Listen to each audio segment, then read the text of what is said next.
హల్లెలూయా, హల్లెలూయా. మంచిది. అందరికీ మధ్య వందనాలు తెలియజేస్తున్నాను.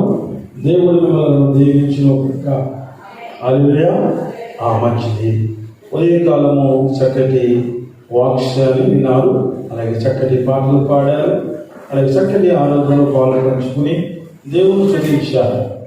అలాగే రెండో ఆరాధనలో కూడా చక్కటి పాటలు పాడి చక్కగా దేవుని ఆరాధించి వాక్స్లోకి వచ్చాం.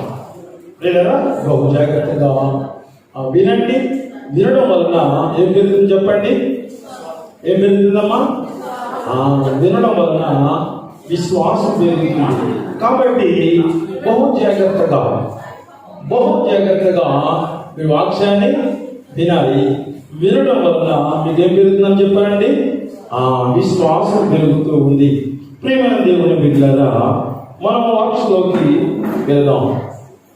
సామెత గ్రంథము, సొలొమోను రాసిన సామెత గ్రంథముల నుండి 22వ అధ్యాయము 6వ వచనం చదువుకుందాం. 22:6. వాళ్ళు నడవలసిన త్రోవను వారికి నేర్పుము, వాడు పెద్దవాడైనప్పుడు దాని నుండి తొలగిపోడు. ప్రియమైన దేవుని బిడ్డలారా, బహు జాగ్రత్తగా వినండి. యవన బిడ్డల కొరకు, యవనస్తురాలు కొరకు, యవన బిడ్డల కొరకు దేవుడు మాట్లాడని ఆశ కలిగి ఉన్నాడు. ఆయన ఆలోచనలు, ఆయన తలంపులు ఎలా ఉంటాయంటే మనకు ఊహకు అందని విధముగా అయి ఉంటాయి. నీ హృదయంలోనే ఆలోచన పుట్టక మునిపే, నీ హృదయంలోనే ఆలోచన రాక మునిపే నీ ఆలోచనలు ఎరుగునవాడు. ఆయన జ్ఞానవంతుడు, సర్వోన్నతుడు. ఆయన పిలిస్తే పలికే గొప్ప ఉన్నతమైన దేవుడు. మనము ఎవరి సన్నిధిలో ఉన్నాం చెప్పండి? ఉన్నతమైన దేవుడి సన్నిధిలో మనమందరము ఉన్నాం. ఆయన అంటున్నాడు కదా, బాలుడు నడవలసిన త్రోవలు వారికి నేర్పమంటున్నాడు. బాలుడంటే ఎవరు?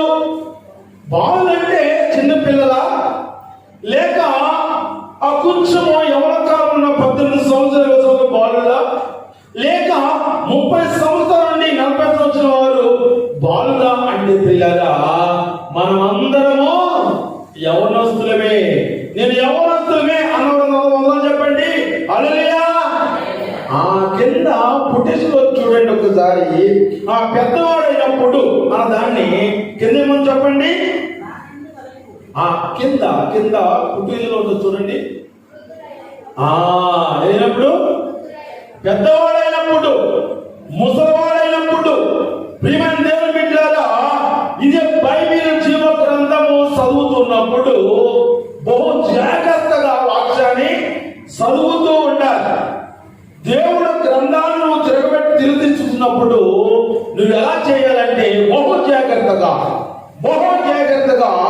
నువ్వు వాక్యాన్ని చదువుతున్నప్పుడు దేవుడు మనందరితో మాట్లాడుతూ ఉంటాడు. వాక్యము జీవమై ఉంది. ఆ వాక్యం మనను బ్రతికిస్తుంది, మన బ్రతుకులను సరిచేస్తూ ఉంది. కాబట్టి జ్ఞానము కలిగిన సొలొమోను రాజు గారు దేవుడిని జ్ఞానం అడుగుతున్నప్పుడు, అడుగుతున్నప్పుడు ఎన్ని సంవత్సరాలు చెప్పండి? 12 సంవత్సరాలు ఉండగా దేవుడు ఏమన్నాడు చెప్పండి? జ్ఞానం కావాలని అడిగాడు. ఎవరు చెప్పండి? సొలొమోను రాజు గారు.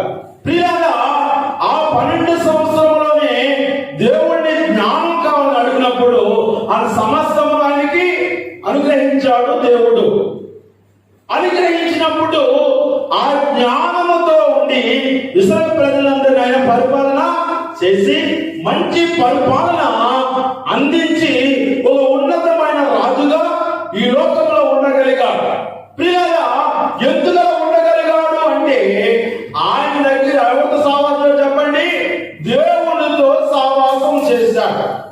అంటే ఆ సావాసం ఎలాంటిది అంటే ఆయన ఆ జ్ఞానముతో, దేవుడిచ్చిన జ్ఞానముతో ఈ గ్రంథాన్ని రచిస్తున్నప్పుడు ఆయనకున్న అనుభవాన్ని బట్టి ఆయన ఒకటిగా అంటే బాలునికి జ్ఞాపకం నేర్పండి అంటే చిన్నవాడైనప్పుడు ప్రియారా వాడు నేర్పడం కాదు, కానీ మనం పెద్దవాడు ముసలివాడైనంత వరకు మనము నేర్చుకుంటూ ఉంటాం. అంటే యవన కాలంలో నేర్చుకుంటే ప్రియారా, యవన కాలంలో అంటే 30 సంవత్సరాల లోపు నీ దేవుడు వాక్యాన్ని నువ్వు నేర్చుకుంటే ముసలివాడైన తర్వాత కూడా నీకు ఉపయోగ పడుతూ ఉంది. దేవునికి మహిమ కలుగును గాక.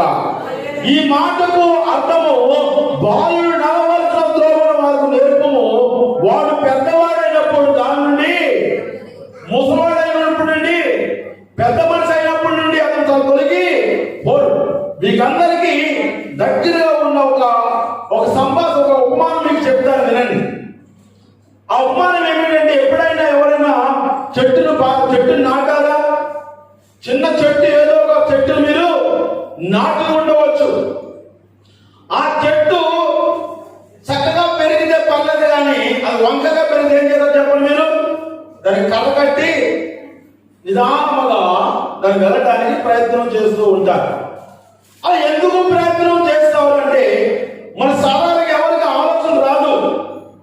సాధారణంగా అది ఎందుకంటే ఇది వంకగా వెళ్ళిపోతే మా ఇంటి మీదకి వస్తున్నానో, దారిలోకి వెళ్తున్నానో ఆలోచన కలిగి ఉంటాము. కానీ దాన్ని నిదానముగా ఉంటే ఎందుకు ఉపయోగపడుతుందని ఆలోచన చేస్తే పిల్లలా, ఇదిగో బాలుడు నడవలసిన త్రోవలో నడిపించగలిగితే, అంటే ఒక చెట్టును వాడు పెంచగలిగే విధంగా పెంచితే ఆ చెట్టు పెద్ద అయిన తర్వాత, మంచిగా అయిన తర్వాత అది కట్ చేస్తే దేవుడు చెప్పండి, నీకు నీ ఇంటికి ఉపయోగపడుతుంది. దేవుడికి మహిమ కలుగును గాక.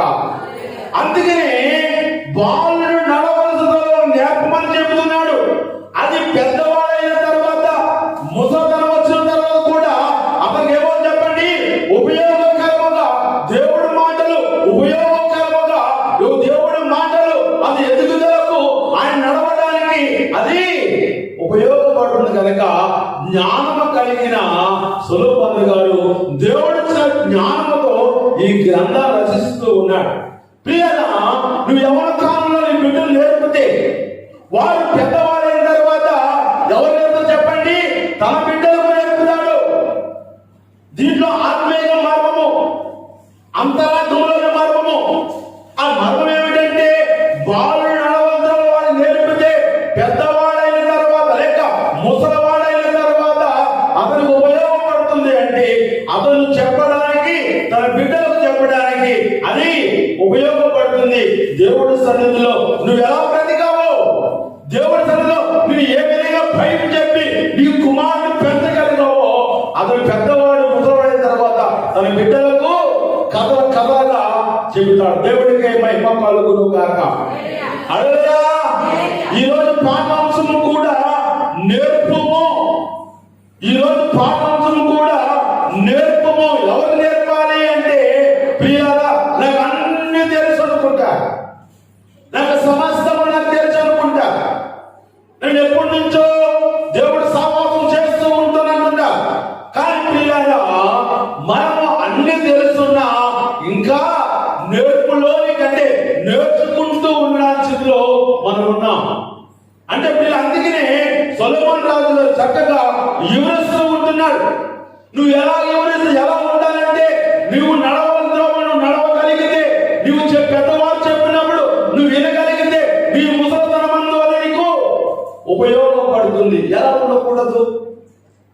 సరే, ఎంత జరిగిన తర్వాత దేవుడి సన్నిధిలో ఈ విధంగా ఆ నేర్చుకున్న తర్వాత ఎలా ఉండకూడదు, ఎందుకు ఉండకూడదు, ఉంటే తప్పేమిటి అని ఆలోచన మనలో సాతాను పుట్టిస్తూ ఉంటుంది.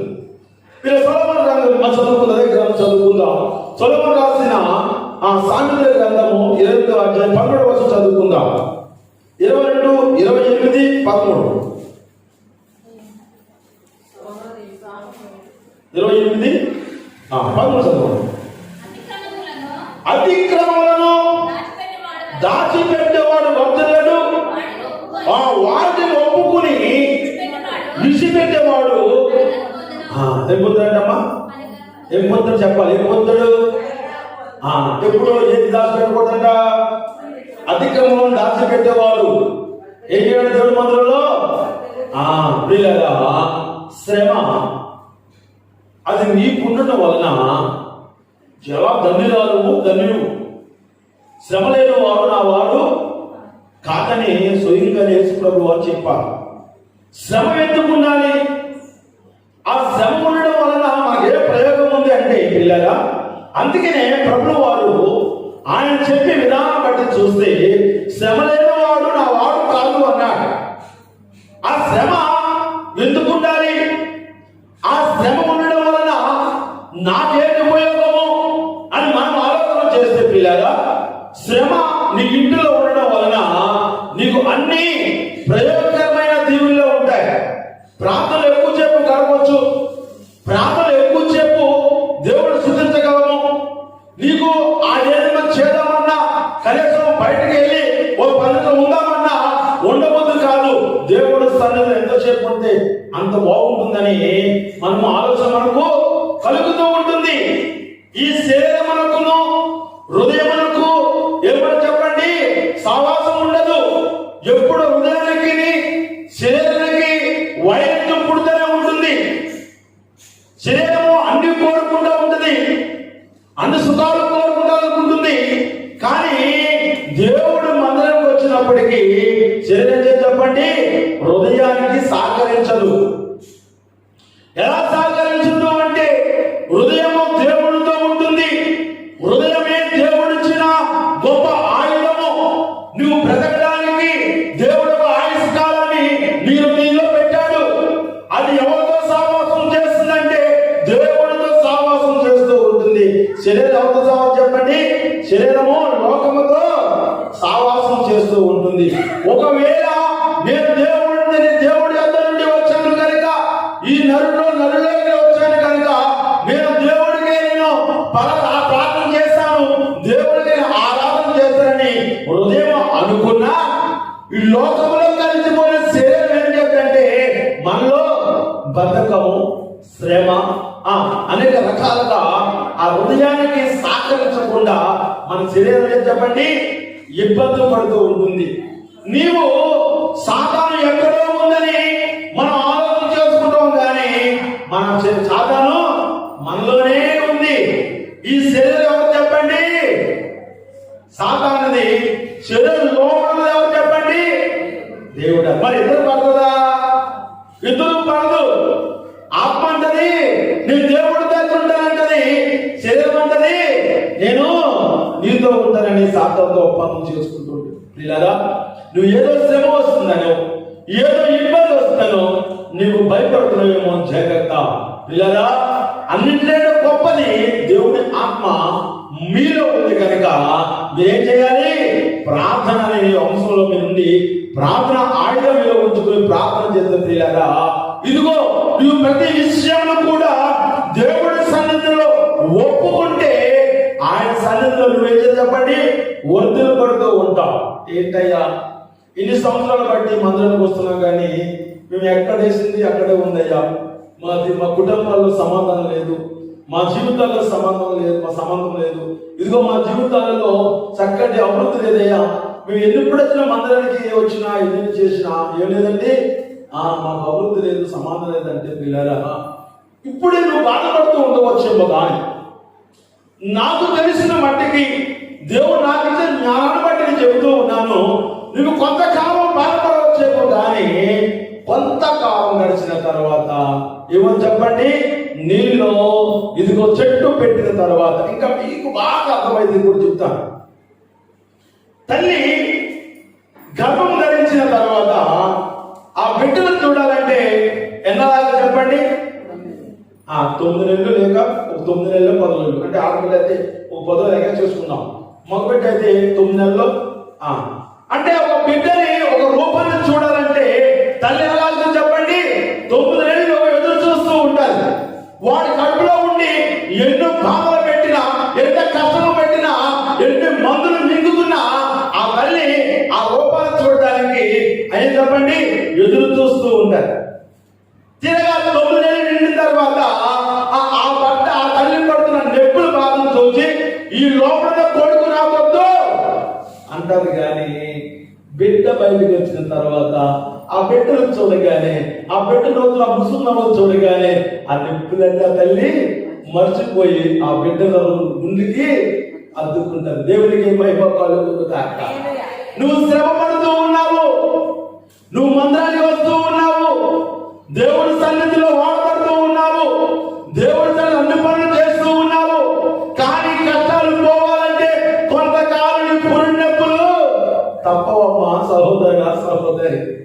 పురుణెప్పులు లేదే రూపము చూడలేనట్టుగా ఇదిగో ఈ లోకం అనే పాపముల బాధ లేకపోతే నువ్వు పరలోకం ఉన్న వేసుకోవాలని నీవు మనం అందరము చూడలేము.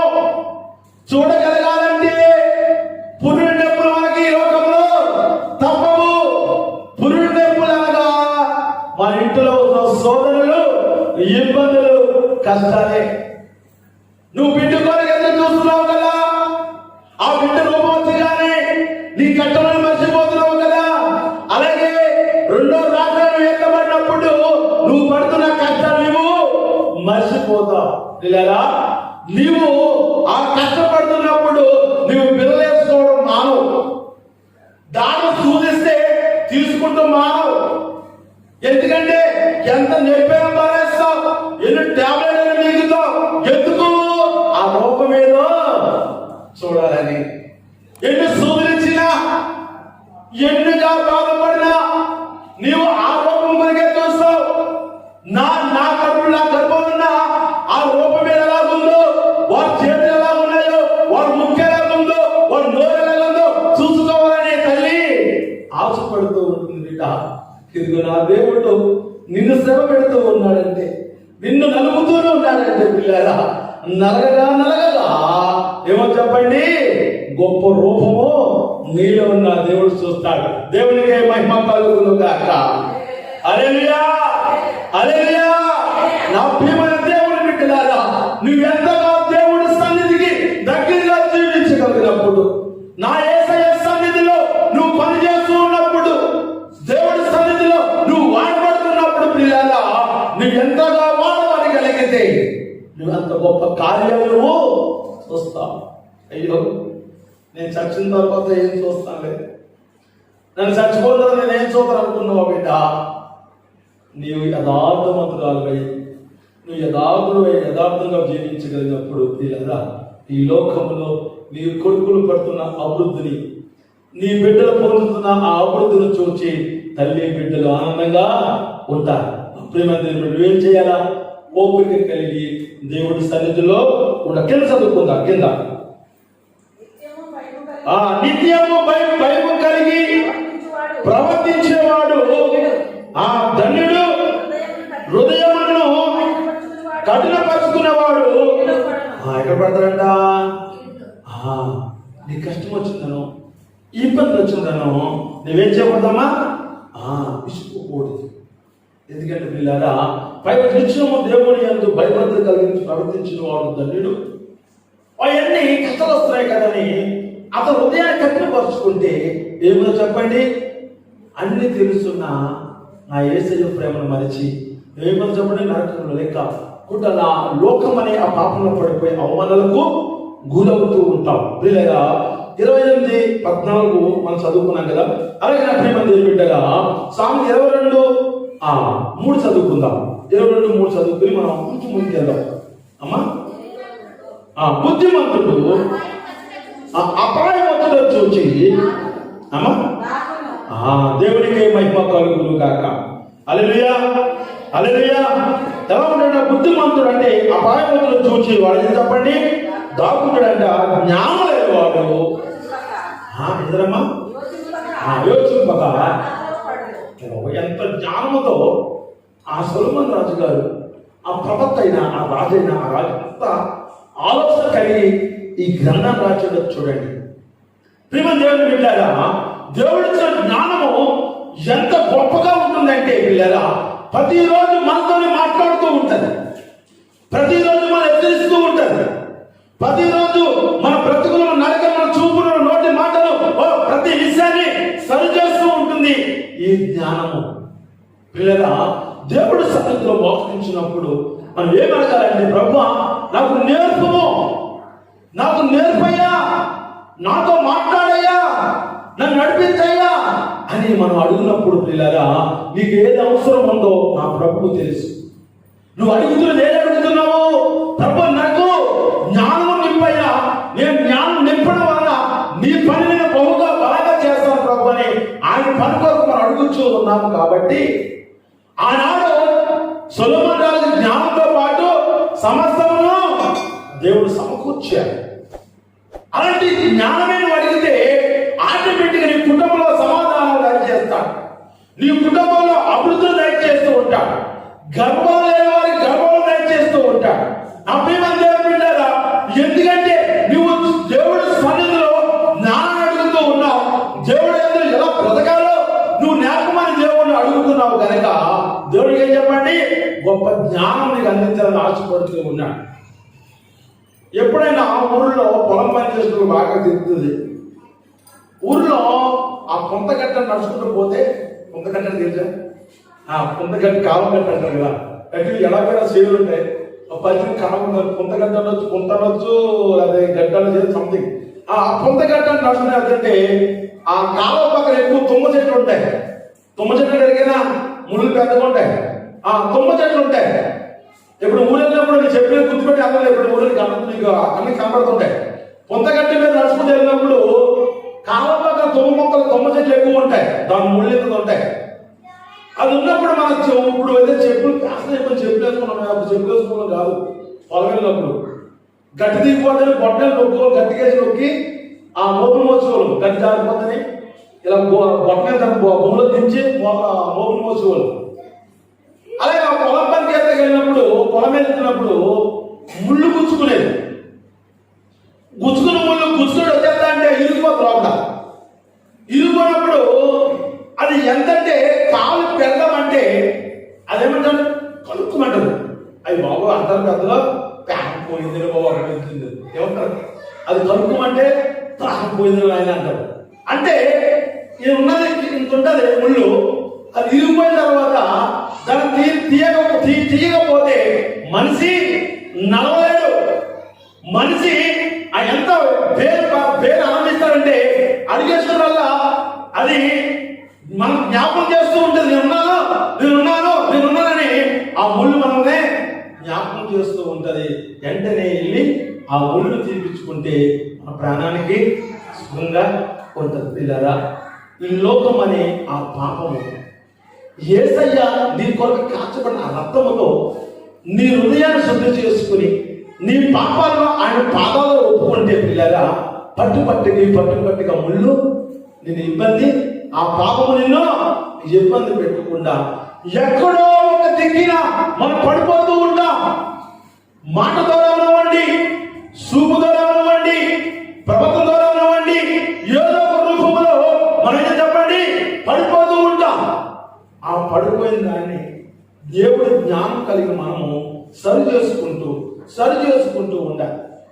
పడిపోయినప్పుడు అనుకుంటాము ఇంకా జీవితంలో నేను చేయను, ఇది చివరి మాట, నేను చివరి వాటిని చెప్తానంటే ఇంక ఈ పని నాకు ఈ రోజు నేను చేయను, ఇక ఎవరో చేయించుకోండి అని చాలా మంది విశ్వాసం బిడ్డలు అంటూ ఉంటారు. ఒక దైవజనుడు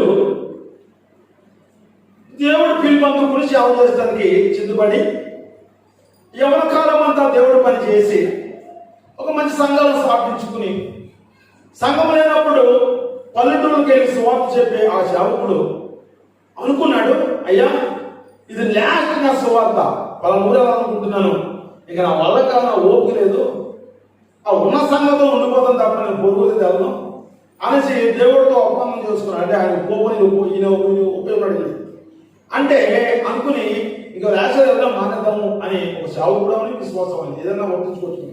ఆ సేవకు విషయం చెబుతూ ఉన్నాను.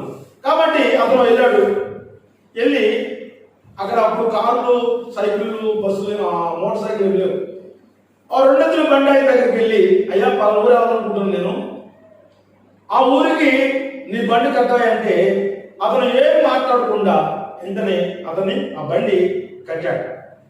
కట్టిన తర్వాత ఆ కట్ట ముందు చెప్తూ అన్నాడు, ఉదయకాలం నుండి అవి నాగుతున్నాయండి, ఎద్దులు అలసిపోయి ఉన్నాయండి, అయ్యా నేను ఆ బండి కట్టలేనయ్యా అని అన్నప్పుడు ఆ దైవజన అన్నాడు, అయ్యా నాకు కూడా ఇదే లేస్తారి, నేను కూడా పోను అని చెప్పి ఒక్కసారి కట్టంటే దైవజన మాట కాదని లేక ఆ బండిని కట్టి తీసుకెళ్తున్నాడు.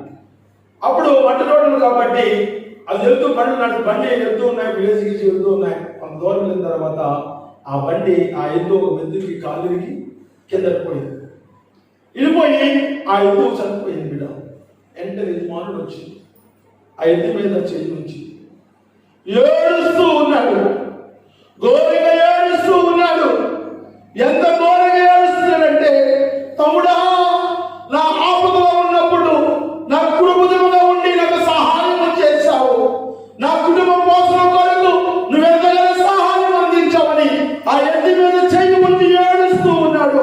ఆ రైతు దైవజనుడైతే పక్కన అంటున్నాడు, ఇంకో ఎద్దును కోరుకోవచ్చు కదా, ఇంకో ఎద్దును కోరుకుంటూ అయిపోద్దాన్ని ఇంతగా ఏడుస్తున్నాడు. ఎందుకు ఇంతగా ఏడుస్తున్నాడు అని దైవజనుడు వెళ్ళి ఆ రైతును మాట్లాడుతుంటే ఆ రైతు ఇంకా గుక్కెట్టి ఆ ఎద్దు మీద చెయ్యి ఉంచి ఏడుస్తూ ఉన్నాడు. ఓ తమ్ముడా, నా కుటుంబ పోషణకు సహాయం చేశావు, నేను ఎప్పుడు నా కాడు లేపినా ఎంత శ్రమ ఉన్నా, నువ్వు ఎన్ని నాదునినా ఎంత కష్టపడినా సరే ఆ ఎద్దు నా బండి ఆ బండి ఆ కాలు పైకి లేకగానే నువ్వు నేను చేయను అనలేకుండా మాట కాదనుకుండా నువ్వు చేస్తావు కదా.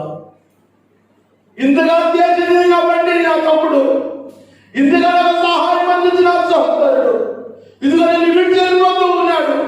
ఉదయకాలం నుండి 5 గంటల వరకు నా సేవలో నాగవుతున్నాడు నా తమ్ముడు. నువ్వు వచ్చి అడగగానే నేను ఇంత కష్టం ఉన్నా ఎంతైనా సరే నేను కాళ్ళు ఎత్తగానే నేను ఎత్తాను, నేను మోయను అనుకోకుండా ఎంతైనా మెడ కాసింది. ఎంత నిప్పులతో అయినా ఆ బండి లాగుతూ ఉండి కడవరకు నాతో ఉంది, నన్ను విడిచిపోయిందయ్యా అని ఏడుతుంటే ఎంతనే దైవజనుడు ఆలోచన కలిగింది. అయ్యో, నాకింత ఆరోగ్యం ఇచ్చి, నా దేవుడు నాకు ఇంత సదుపాయం ఇచ్చి, ఇంత సంఘ బిడ్డలు ఇచ్చి, నీవు ప్రాణం ఉన్నంత వరకు సేవ చేయమంటే ఇదిగో నేను మధ్యని చివరి సువార్తను చెప్పి ఆగిపోవడం చెందపడ్డాను కదా అని ఆ దైవజనుడు ఏడుస్తూ పశ్చాత్తపడ్డ పిల్లరా, ఇదిగో నీకు ప్రాణం ఉన్నంత సేపు, నీకు శక్తి ఉన్నంత సేపు నా యేసయ్య మందిరములో ఒక నాగల సారములో దున్నబడ్డ ఆ యేసయ్య ఈపును తలచుకుంటూ నువ్వు దేవుడి మందిలో వాడబడితే బిడ్డ దాని ఫలములు చూస్తావు. నేను విడిచిపెట్టే దేవుడు కాదండి, గొప్ప గొప్ప ఆశీర్వాదం దేవుడు నింపాలని కోరుకుంటున్నాడు. ఇలువలేని మనకి ఇలువిస్తూ ఉన్నాడు. ఇదిగో ఆ ఎద్దు కొరికే ఆ రైతు ఏడుస్తూ ఉన్నాడే, నిన్ను నన్ను ఈ లోకంలో విడిచిపెట్టి వెళ్ళిపోయాడు ప్రభు. ఇదిగో నా పని చేయండి బిడ్డలారా, నా మందిరం పని చేయండి బిడ్డలారా, నా సువార్త అందించండి బిడ్డలారని మనల్ని విడిచిపెట్టి వెళ్ళిపోయాడే. ప్రియమంది బిడ్డలారా, ఆయన రాకడ వరకు మనం పోకడ ఆలస్యమయ్యి ఆయన రాకడ వస్తే ఆయన మేఘమెక్కే గుంపులో ఉంటామా? ఒకవేళ దేవుడు పిలిస్తే పరలోకమైన ఆయన సింహాసనం మీద ఉండగలమా? ఆలోచన చెప్పిలారా. ఇంకా లోకం అనే పాపంలో కలిసిపోతూ ఇంకా నేర్చుకుంటూ ఉన్నావేమో జాగ్రత్త, నేర్చుకున్నావేమో జాగ్రత్త. నేర్చుకున్నది మందిరంలో దేవుడి కొరకు ఎలా వాడబడుతున్నావో ఆలోచన చేసుకో బిడ్డ. విలువలేని నన్ను జనములలో తను నిలబెట్టి ఇతడే నా ప్రియుడని చెప్పి తానే ప్రకటించెను ప్రభువు. నా కొరకు దేవుడు మాట్లాడుతున్నాడు. విలువలేని నన్ను జనములలో తను నిలబెట్టి ఇతడే నా ప్రియుడని చెప్పి తానే ప్రకటించెను ప్రభువు. తను స్వరముతో పిలచి పలు వరముతో నన్ను నింపి, తను స్వరముతో పిలచి పలు వరముతో నన్ను నింపి, కృపతో బలపరచి తన పక్కన నన్ను నింపి, కృపతో బలపరచి తన పక్కన నిలబెట్టి ప్రేమ ప్రేమ ప్రేమ ప్రేమ యేసయ్యా ప్రేమ ప్రేమ ప్రేమ ప్రేమ కష్టాలలో శ్రమలలో శోధనలు ఆవేదనలు